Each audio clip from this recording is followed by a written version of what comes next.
Yes, we're back. We're back. We're back. It's been a while, but you know, I don't know why it's been a while. Oh yeah, what was it? You went on holiday, didn't you? And then after that, we just finished, wasn't it? Well, yeah. we're back now. We're back now. We're back, and you know, we've got a couple people lined up, so it's gonna keep going and keep coming thick and fast. But yeah, Hope Podcast, the podcast where we talk and what do we do? I don't understand. I had a slogan, right? Help other people everywhere. Help other people everywhere. Cool. You got that on the money. Right. So today we've got grime MC rapper / actor Scorcher. So we're just gonna have a little chit chat with him. Cool guy. He's got an interesting journey. So over to you, Brent. No, I'm joking. Cool. I'm just gonna get him in now, and yeah, see what he's saying.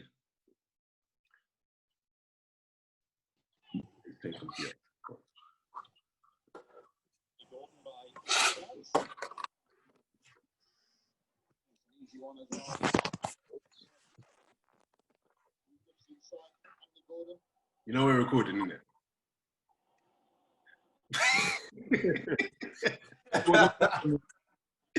Scorch, what's going on, man? Nothing, man. What go on? Chat to me, man. I'm glad. Huh? I said I'm glad to be here. Glad to be here. Oh yeah, that's better sound quality. What did you just do? Put your AirPod in. I just, you know what it is. You see, when it gets serious, I just turn on the quality. Oh, is it? That's not what Brad said about you on the pitch, though. Yeah, but that's Brad knows the old me, the one with it's not even 2 left feet, just no feet. He knows that one. I've come a long way though. I've come a long way. Man, you know, it's like that gives it all this. I was a player and all that, but I ain't seen nothing from him. Nothing. Nowhere. Listen, when Scorch next plays football, I'm gonna join them, and then he'll report back to you. But you can't handle A10 though. You can't come down to A10. Bro, I'm from the school of Catford Pitts, bro. That's got A10's got nothing on that, bro. Nah. No. Behave. Please. On that. No. One thing we're not gonna do today is disrespect the holy grail of A10. No. Ain't got nothing on Catford Pitts. I'm sorry. I heard, to be honest, I've heard good things about that though, to be fair. Yeah, Bradley don't like it because no one respected him there. Do you get what I'm saying? Well, we've been over that side and we've done you lot, man. We had a team and we brought to that side and we beat you lot. You know what? To be honest, I'm definitely tired of this conversation. But yeah, but yeah, Scorch, what's going on, man? Like, obviously, people might know you as MC, rapper, actor. What else do you do? I'm a model now. Signed to Select Models. So I'm a model now. What? I don't know why. I don't know why, but mate, I'm here. Do you know what as well? I've been getting into like writing. So I write a screenplay. I wrote a screenplay when I was away, and I've just been working on getting that off the ground as well. But I don't really want to say too much about stuff until it's a bit more, you know what I'm saying, in the works. But yeah, that's something I've been kind of working on as well, and directing as well. Directing like my own music videos, always fun. So quickly before we move on, how did modelling come into it though? You know that emoji where the guys like this, like that. On a level, it was crazy. Like I came home, and I never really had any plans to like do any entertainment related stuff. Like maybe acting if like some opportunities presented themselves or whatever.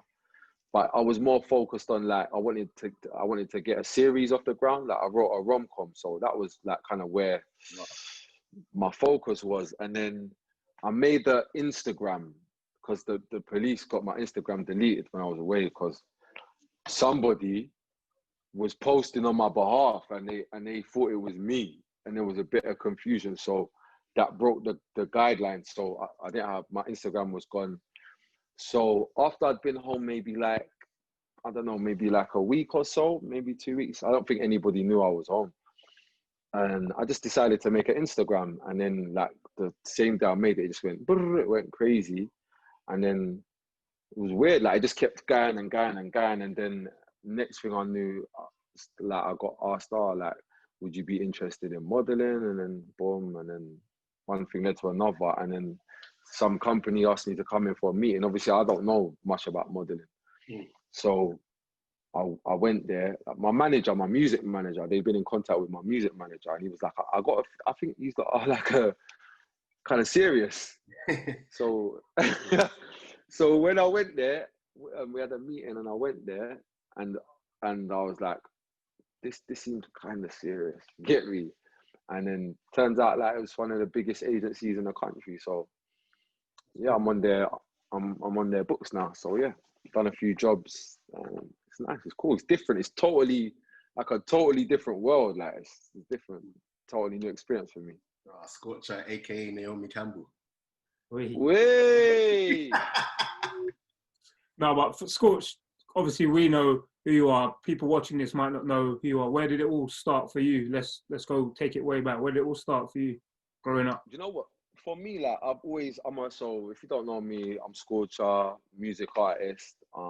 Is my initial passion. Like I've always been into music. I played the piano to grade 6, from a little boy to like maybe in secondary school. I think I stopped playing, but I've always kind of like been musically inclined. Like my granddad had sound system, all these kind of normal things, and then I just made the normal progression from like beatboxing in school to flipping MCing, and then pirate radio, and then putting out mixtapes locally, and just built up from there. Like, and just I kind of made my way through the little grime scene on pirate and that, and then things just kind of I just snowballed from there. One minute you're spitting in your brethren's bedroom, next minute there's 10,000 people in a crowd somewhere, or like you're in some other part of the country performing to people, or even sometimes not even in the country. So it's weird. It's been like a nice ride, man. A nice ride.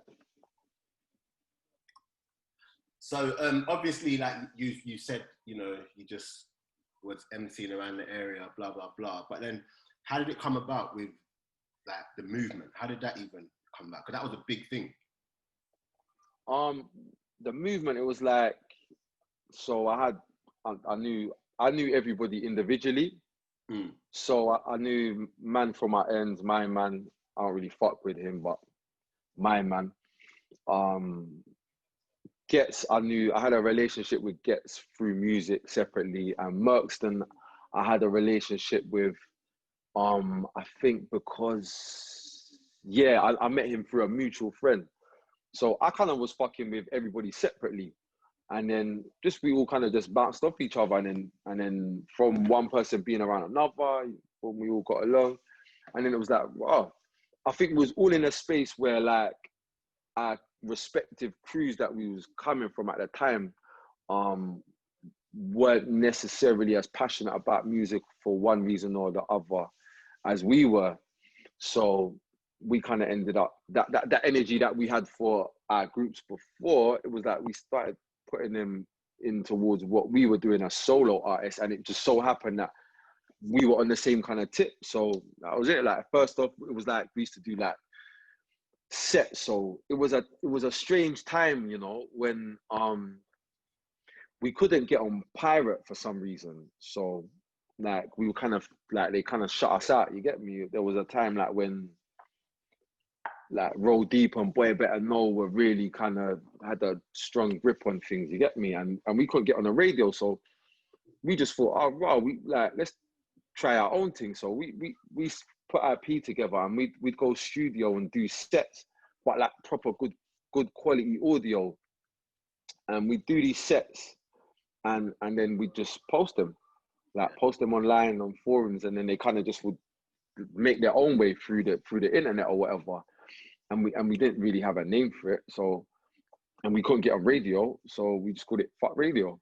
Yeah. And then yeah. Well, I'm gonna go back because obviously growing up in East London, grime was always the forefront of every music. So I listened to it growing up. You was in Cold Blooded. Was that before movement? How did that? Yeah. on YouTube, listening to you on pirate radio and stuff like that. I remember all of these stuff. Obviously, we're the same. But cold-blooded.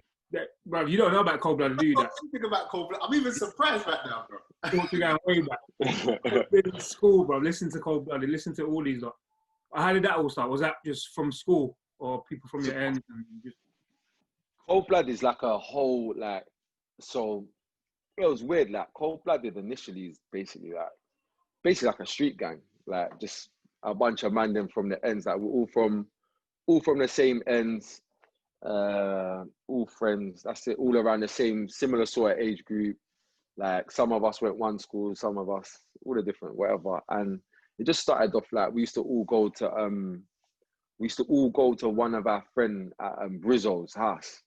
His house was like a community center in Edmonton, and we just used to. He had decks and stuff, so we'd like.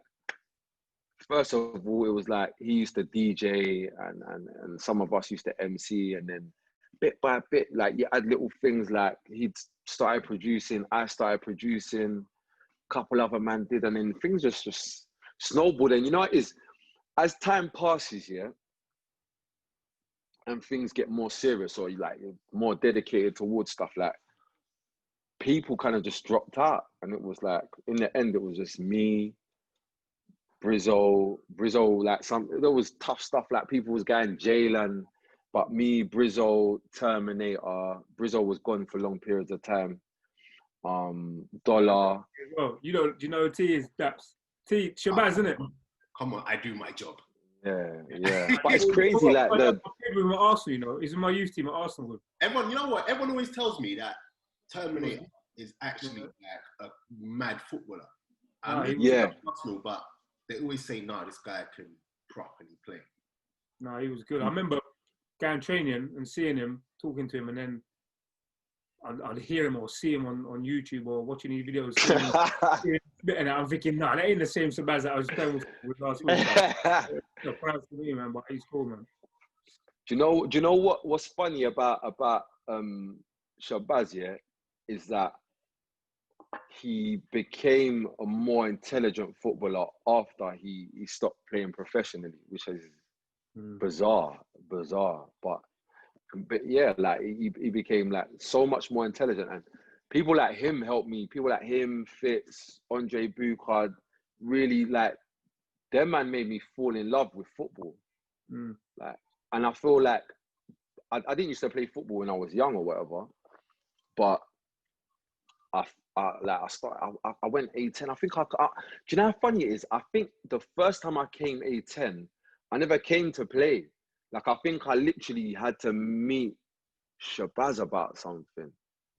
And I'm seeing this, and boom, he'd been trying to get me to come football, not to Dare, to some other football, because I wasn't ready for A10.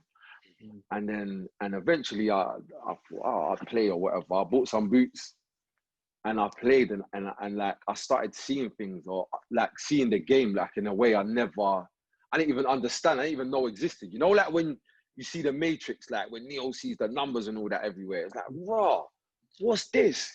Like even like things like Bradley will never remember, but I learned how to press from Bradley, like Bradley, and there was another brother from my end's Top Cat, but I realized like, oh, like every single time I go to like pressure someone, he joins in, and then so he's doing it that way and I'm doing it that way, and then you get me, and I was like, oh, this is deep. Like I clocked every time. I'm like, oh, so if you do this what? And I was just learning, you know, like as a learning things as an adult is completely different as learning as a kid. You know what I mean? So as an adult, you're aware that you're actually learning new skills, new ideas, new thought patterns, whatever. It was sick. It was one of the sickest experiences for me as an adult. For people who don't know what we're talking about, A10 was literally, would we go there on a Sunday or Saturday? It was Sunday, wasn't it? Sunday, and then midweek sometimes. Everyone from all over East London used to join up, and we used to go on this field and just play football. Professional, semi-professionals, players like yourself used to all just join up together. And I had no business being there, none whatsoever. But you enjoyed it though. Everyone, it weren't a thing where it was like only professionals could play. Only you had to be a good certain grade to play. Everyone could play. It was just one of them things that everyone, the whole community joining together. And I don't know if it's still going on now, but them days were the good days, man, back then. Do you think they would have let you play? Do you think they would have let you play if you weren't Scorcher? Nah, no chance. What? No chance. I'll be honest. I'm gonna be honest with you. Like, do you know what I was doing? Like for like the first 4 weeks, bro. I just used to run. Like I used to run, because I used to think, wow, I'm just so shit, yeah. And every time I lose it, like I get it, I don't even know what to do. I get it, I lose it. I try and do something, I lose it. I try and control it, I lose. It's just lose it. And the other thing is, I'm like, right, this is mad because you don't get no break. It's just keep ball. Like, I'm like, this is crazy. So all I thought, right, the only way I can help my team is just to run. But then in running so much, I started to get fit quick, like super quick. And then it's like, oh, okay, I'm just gonna do this hard working. We'd play for hours upon hours. It was good. But yeah, going back to your cold-blooded days then. And then yes. So where from there? Then the next move was obviously the movement, or yeah. So it was like people as cold-blooded, like as you grow older, people going in different directions. They find their little paths in life or whatever. And then so for me, like music's always been something like I don't do music. My initial reason for making music is passion. Like I started making music paying to make music. Like it used to cost me money. Like I used to pay to press my vinyls and then pay to take a risk and go on illegal radio. Imagine I'm paying somebody to go on radio, but if the police come through the door, it's me that's in trouble. yeah. This is crazy. But like, so that's always been my it's been my passion, innit? So when other people's lives were taking them in different directions, I was still just drawn to music. So after like, it wasn't a case of cold-blooded like broke up because it's not a thing you can leave. It's not that kind of thing. Like this is not that. We're not like it so happens we ended up making music. It's that kind of thing. But then so like Gets and Merkston and Wretch, I think they were all in similar kind of scenarios, and we all kind of just came together. And then before we knew it, it was like we was working together as solo artists, and then we just one day someone said the movement, and then that was it. So when it come up, you know, and it's time to clash BBK, how did that even come about? The Boy Better Know clash. Well, there was like little tensions from before. So I'd already clashed Frisco. Like people don't know this. Like I was a little boy. I think I could have been like 16, 17. And I think I clashed Frisco and Heat FM. No, what happened was we went to the radio one day. We just turned up, bam. Sometimes I will do that, bam. If we hear a set we like, bam, we're just gonna mob down there. Bam, all of us are just gonna go, knock the door, yo, boom. So we decided to go to go down there one day. Me, Brizzo, who does an MC, and one other brother. He's not about no more. And it so happened that the like DTI had blocked the radio station, so we weren't live. I don't know how. Like man started MCing, one thing led to another, and someone like I think like I might have said a lyric after maybe like Frisco, and he's taking it like as a diss, you get me? So he take the mic back, you get me? And he said, "Now we're in it, you get me?" Yeah. But I'm a young boy these times, but boy, I got bars, you get me? So you get me? So we're boom bam anyway. But I think at that stage in my career, it's not really supposed to go like that, you get me? And peer pressure, you know, the heat in the room, whatever. It's like, oh, right, it wasn't just me, there was other man. Oh no. Hello? Yeah. All right, cool. Peer pressure. Wait. So yeah, obviously you you know, you guys went at Boy Better Know. Who do you think won? What? I apologize for that. That's a stupid question. As if he's gonna say he lost. No, but What? you know some people now, like, after years, they can come back and be like, look, if I'm being honest, like when Getz talks about the whole Where's Carlos thing, he'll be like, okay, look, I lost that one to Bashi, innit? I don't think you lot lost, by the way, but I'm asking you, innit? I'm asking you because a lot of people will actually have way better know as winners for that one. Yeah, but that's because Skepta and that's famous and Wiley and that's famous. Everybody knows their thing and man's thing. See, like, you was either fans of that thing or you were fans of man's thing. You know the difference between man's thing. There's no jokes and all that stuff and with man's thing. Man's thing is, you know what? This is what I will say, yeah? Like, this is how I feel, yeah? Like, I did my first dub, yeah? I did my first dub. Someone done their dubs. I done my second dub, and then I was done. You know why? Because I didn't have nothing more to say. And I didn't hear nothing cold backwards, you get me? So I was good. I was happy with my work, you get me? Okay, fair enough. But then, so obviously, you know, you're doing music, you're clashing, everyone knows Scorcher right now, your name's ringing in the end. How hard was it to actually, like, pursue music fully and have, you know, your name ringing, but at the same time, you're still on end? Do you know what I mean? Like, was that something that was hard to balance? No, not really. Not on a personal level, no. But when I actually think about it in terms of like career-wise, then definitely, yeah, because like you're pulled in two different directions, and there was probably times when I was trying to bring certain people with me, like to certain things that I didn't really have any business at, you get me? But you live and you learn and you grow like through your experiences. But like for me, it was like I had to go through a lot of things by myself because the people around me or whatever, like that's probably how the movement became so close, because a lot of the people around us were really into some other things. Like whereas we're into this and we end up doing other stuff, they're into other stuff and end up doing music. You get me? And it was like at the time, I didn't know myself well enough to understand about myself that this is my thing. You get me? Like all this other stuff, this isn't my thing. I'm just here. Like, you know what I mean? I'm part of whatever, you get me? But music is actually my passion, like my passion. Not even music, just art in general is my passion. Yeah, and you mentioned art in general. Great segue. Acting. How did Kamali. Say again? Pardon? The Kamali. How did that come about? Yeah, so bro. Like, how did that come about? I think like, do you know what I think? I used to say that it was all random. And it was to an extent, but it wasn't though when I think about it, because I like one day a casting director, Des Hamilton,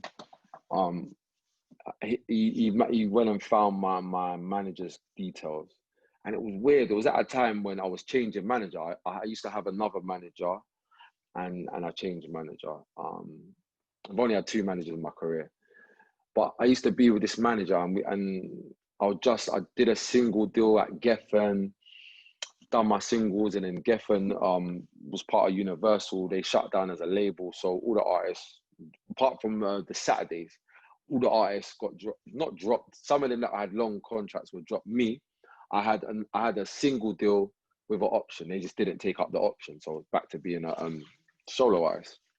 And so this casting director, fucking found my manager's email and emailed him like, oh yeah, you look after this particular artist. Like, I'd like for him to maybe come down and audition for a part in some thing, whatever.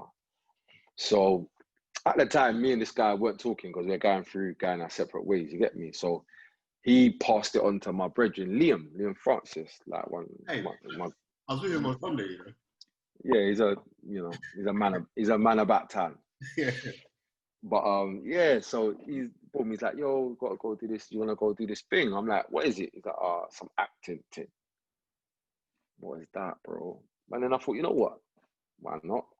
Yeah, go, you get me? So I went down there and it was bare weird. Like, it was just bare weird. Like, I've never in my life been so nervous. Like, I was so nervous. Like, and this is me. Like, I will go on stage in front of people and perform or whatever. Like, I've had my clothes off in fucking photos or whatever, you get me? And like, this just seemed mad. Like, it's just me and some man, some tall Scottish man, a camera, tiny room. The room's like tiny, like touch the ceiling, mad. And then so like I did the audition. He asked me to read. I didn't even. It weren't like they emailed me and I prepared and you know I know the lines. He just gave me some. Yo, here's some sides. Yo, bro, in his Scottish accent.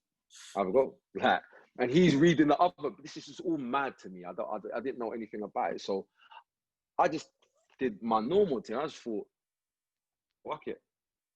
I'm just gonna like, I'm here now, innit? Like, fuck it. I might as well enjoy it because I ain't gonna get it anyway. That's how I kind of thought. You get me? But it didn't go that way. You get me? So I did the thing, and then he was like, "Oh, raw, like, can you oh, I forgot what the word. Can we do some improv?" Okay, cool. And then, so he was like, can you rob? I want you to rob me. I want you to rob me. Bro, I'm thinking, this is techie. You want me to rob you without actually robbing you? This is mad. and then so I did that, but I didn't do it how you see it on TV. I just did it how I know it to happen. You get me? And then so, which I think at the time wasn't really the kind of thing that people did in those kind of like genres. You get me? It's more, you get me? And then he asked me to can I see you get really angry?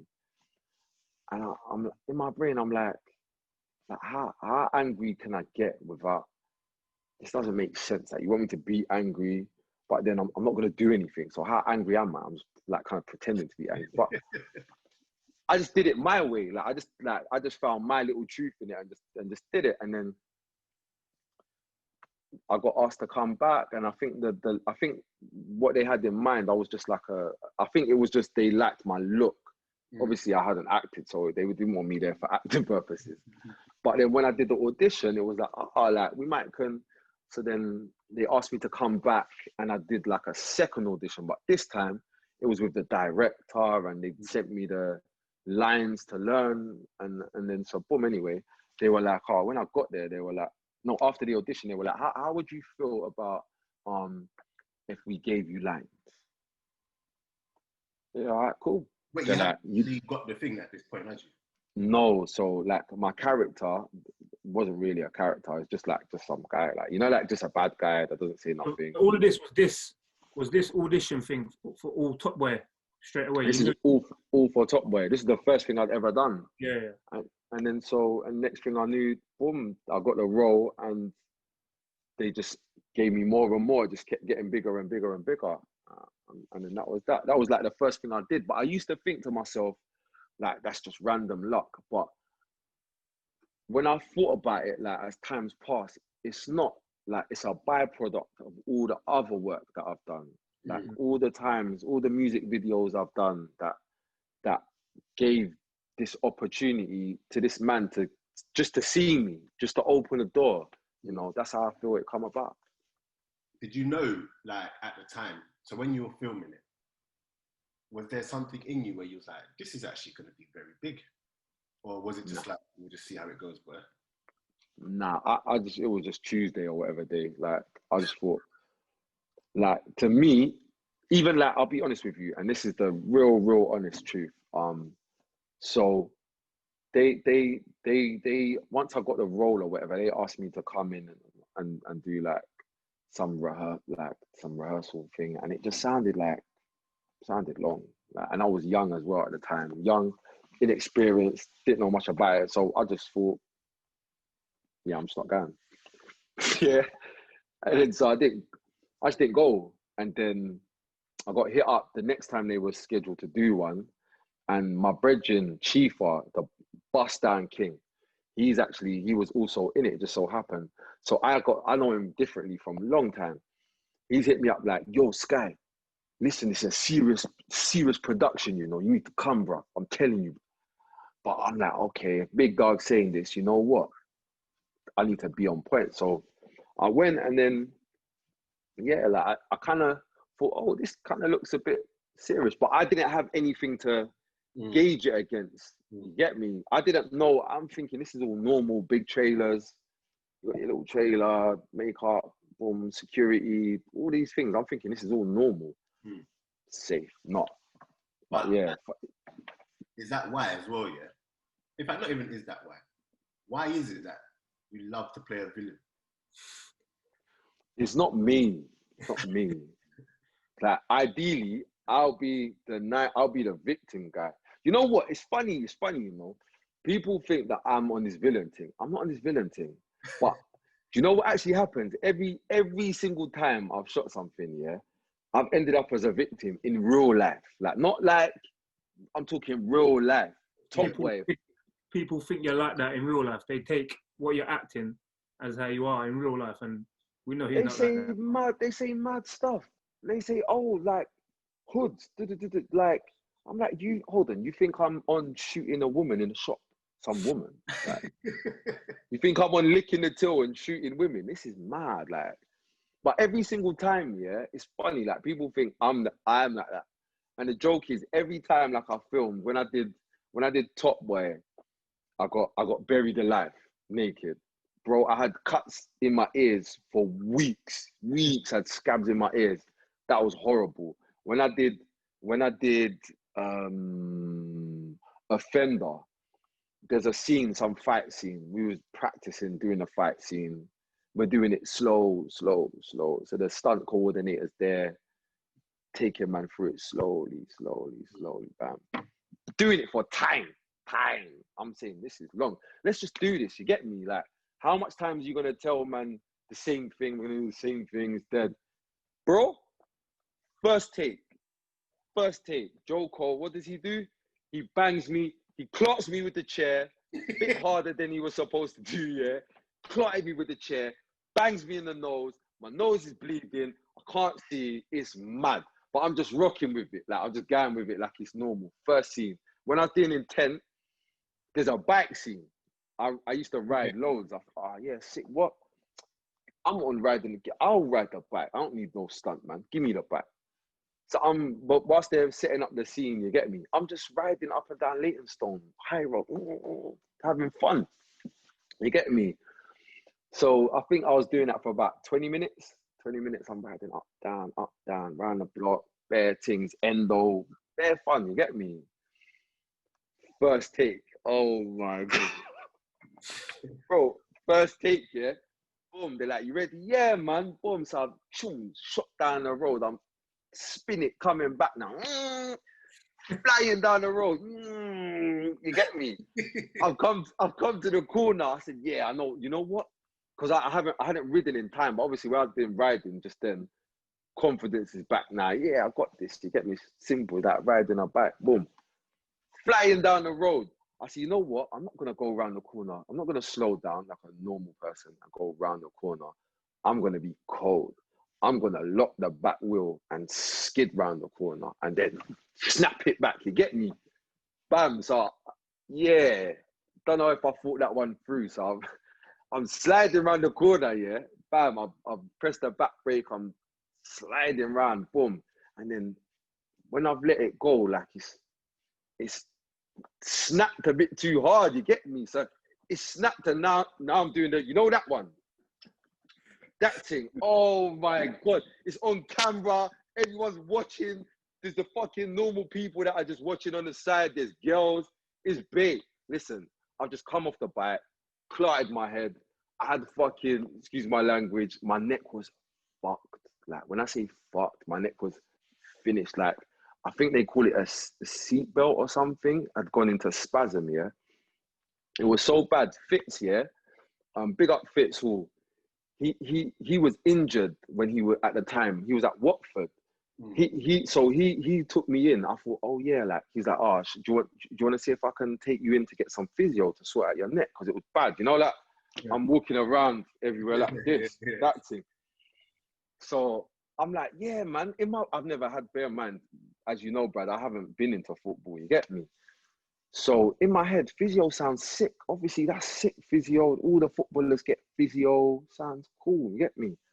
So I'm thinking, yeah, I'm gonna go there, get a massage. Get me, bro? Like that with your neck, bro.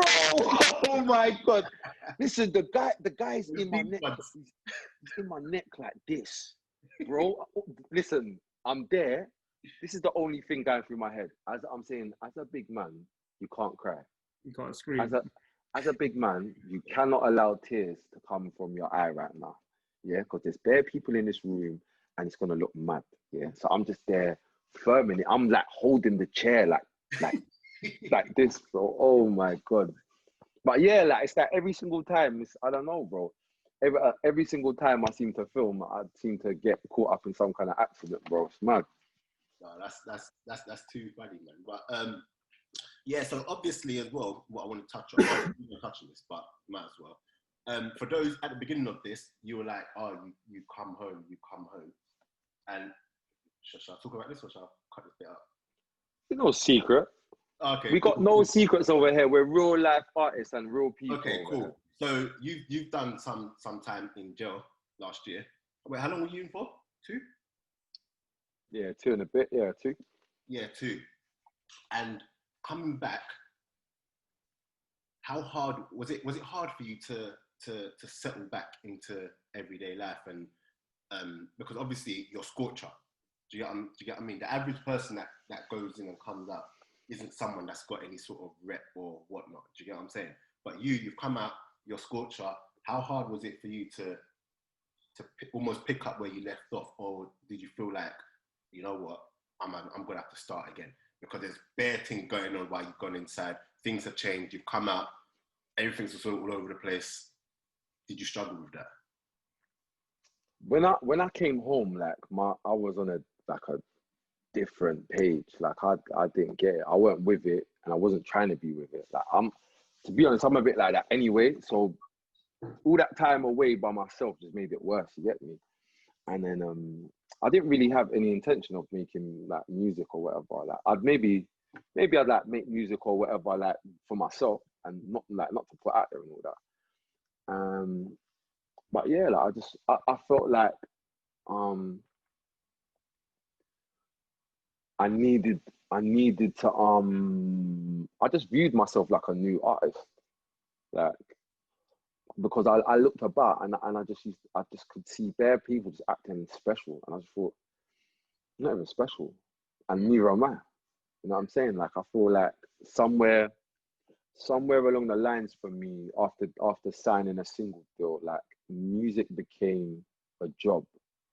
Like this is like, they got to a point in my life when music became a job, and then I came off the road, so you're not getting extra money there, and it became a bit like that. And then when I come home, it's like, you know what? I don't even care. I just looked at it like, right, I just imagine no one knows me. I'm some guy, some old guy, you don't know my music, whatever. And then I stopped trying, and I weren't trying to make music that like was in with what's in, or like to get on the radio, or none of that. I just was just doing what I wanted to do, and it was weird. It was so weird. Like there was like a marriage between new people that didn't know me and people that did know me that kind of felt like, oh, we might have he's the old school. We kind of like this. Going back to what we were speaking about just a minute ago about your acting role taking over your life, people thinking you're this person because you act like that. So going into jail after coming off the back of Top Boy, how was that? Did people see you in there differently, or how was that going in jail knowing you've done before that? So it was weird because when I went to jail, just as I'd gone into jail, Intent had come out. So it was bare in the jail. Like it was all over in the jail. In jail, we have these things Like they're like Blu-ray kind of boxes or whatever, but you can save like films or whatever on there. So people sneak things in, and then everyone shares whatever. So that was, people had been seeing yada yada yada. And so I think what it was I think a lot of people probably had a perception in their head of me, not as the character, maybe more so what your average musician or your average actor may be like. And in seeing me in the flesh, like, it's like, oh, he's maybe not what I pictured in my head, you get me? And it was weird. Like everywhere I went, to be honest, I kind of ended up knowing everybody, lots of good relationships, friendships, and it was just all love, to be honest with you. It weren't really anything but love. Like, I still keep in touch to an extent with quite a lot of people. Yeah. And you know, when you say you went in Intent just come out, did going in, was you going to be part of Intent 2, or was that not in the plan? Yeah. So it was sad. Like it was unfortunate, because when I did Intent, it was like an independent movie. So it was much smaller budget, and it wasn't really a thing of like, you know, like trying to be a star or whatever. It was like, are you interested in this? And is this a project that excites you? Do you know what I mean? And it goes both ways as well. Like for them, like I wasn't some established artist actor or whatever. They're rolling the dice on some guy that's a fucking MCs and that. Like I could be shit. You know what I mean? So we both kind of rolled the dice on each other, and it worked out.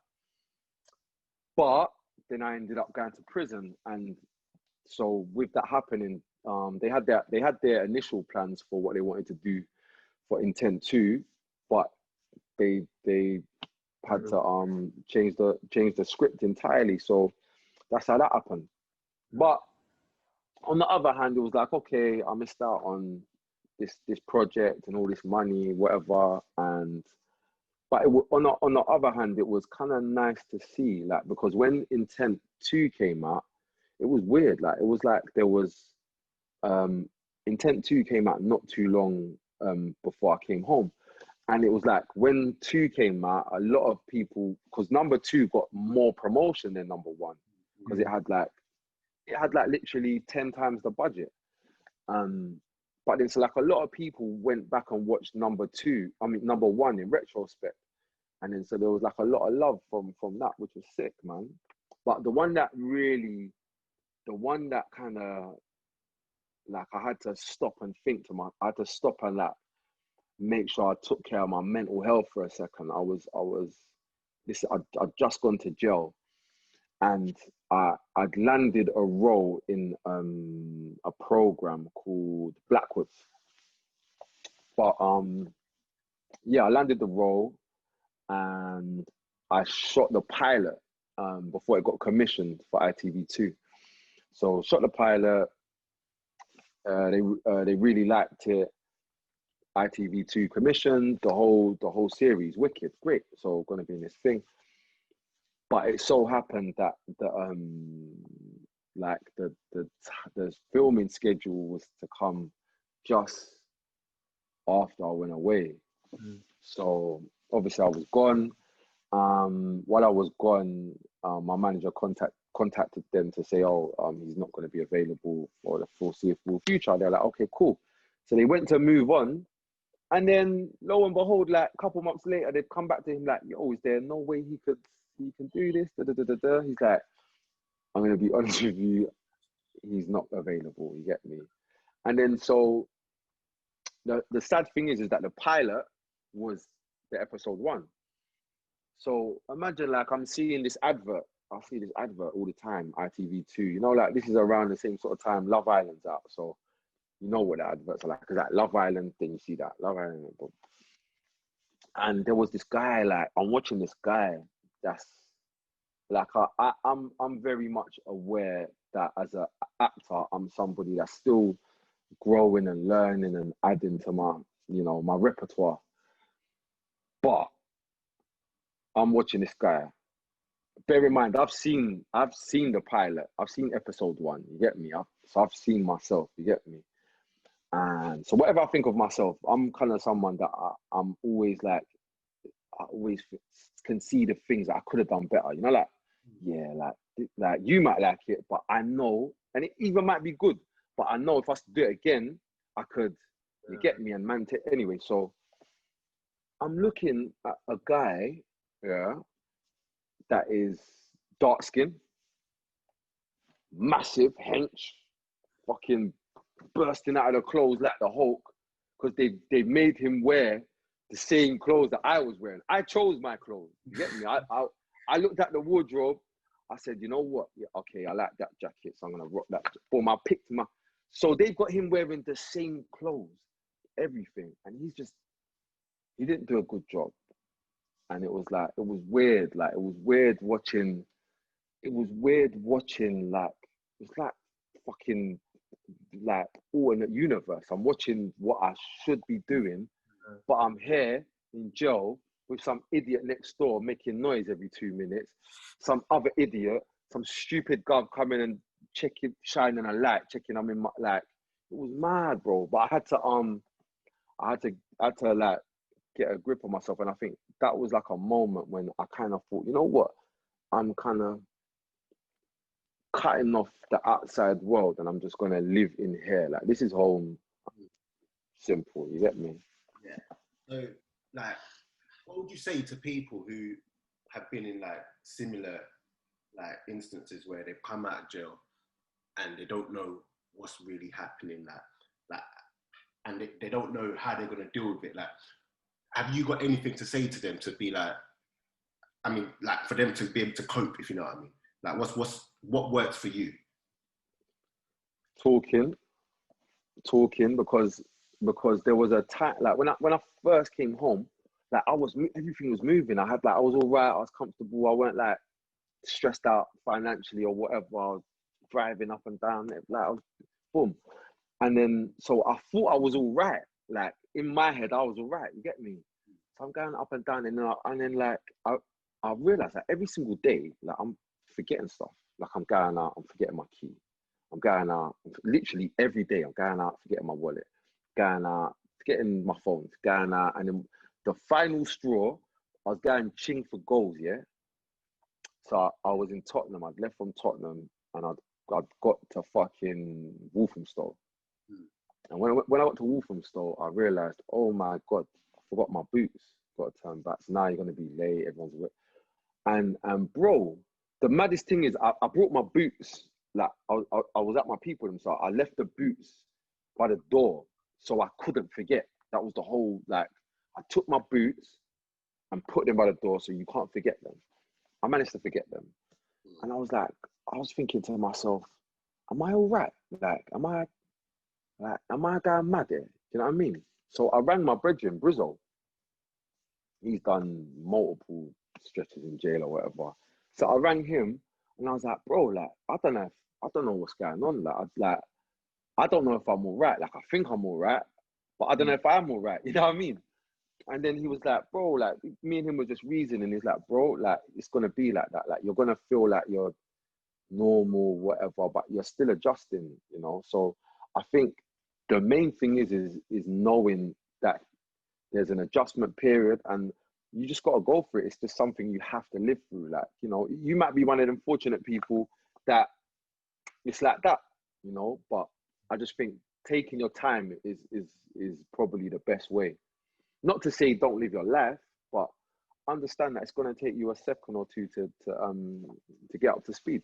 And I'm happy that you said like talk, because like, as men, especially growing up in certain places, talking is not, we can talk to the cows come home, but we don't really talk about stuff that really matters.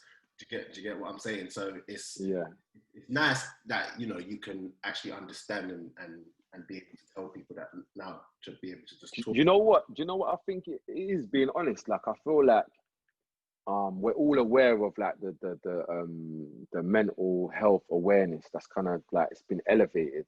And I think due to that, and this is the other thing, being away, I saw so many absolutely crazy people. I've seen people with all kind of mental health issues, and I don't think I fully appreciated how many people are struggling with mental health issues until being around so many people, around 900 people or however many people. You know what I'm saying? You're seeing so many mental, like you're just around loads of different kinds of people and seeing them struggling with mental health.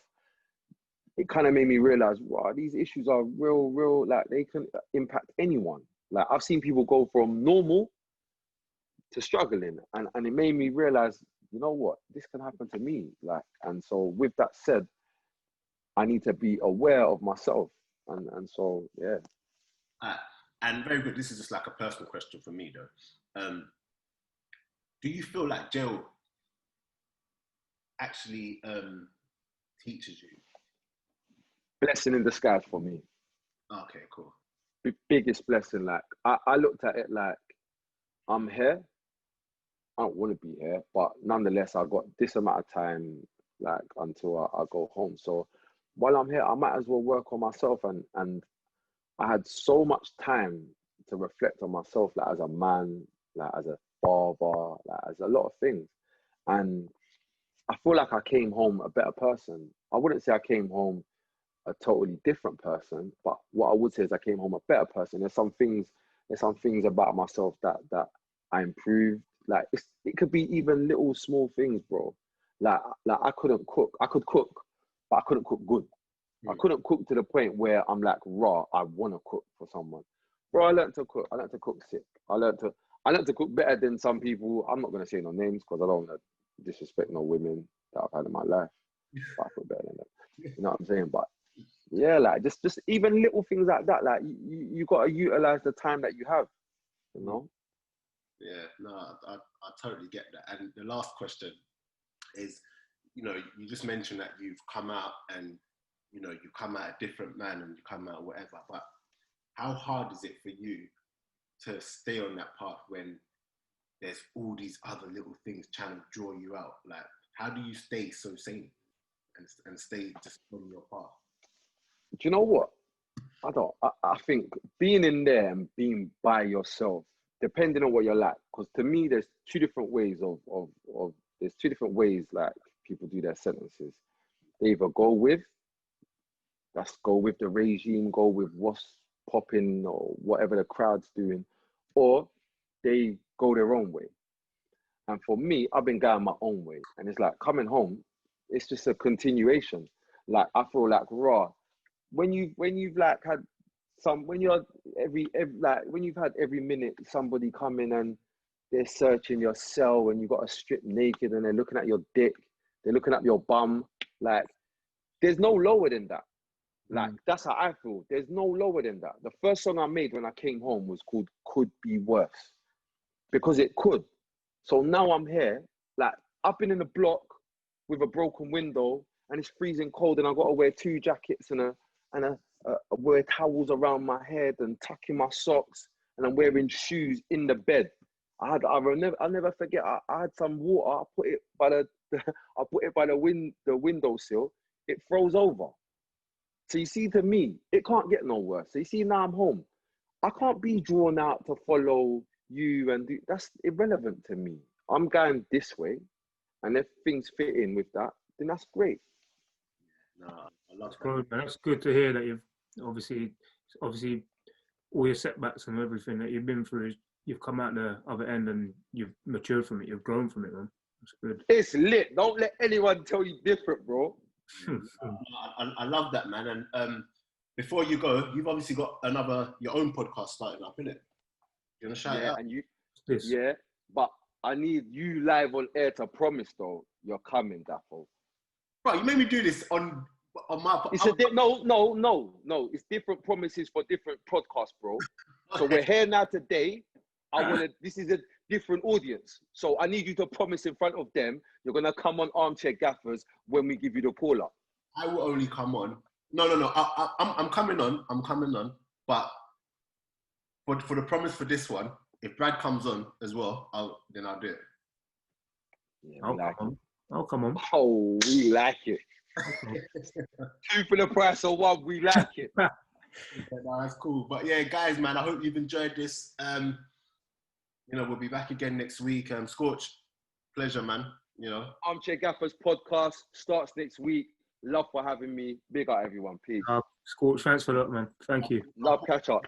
In the description. But yeah, guys, we're out. Keep liking, subscribing, sharing, and yeah, until next time. In a bit. Peace.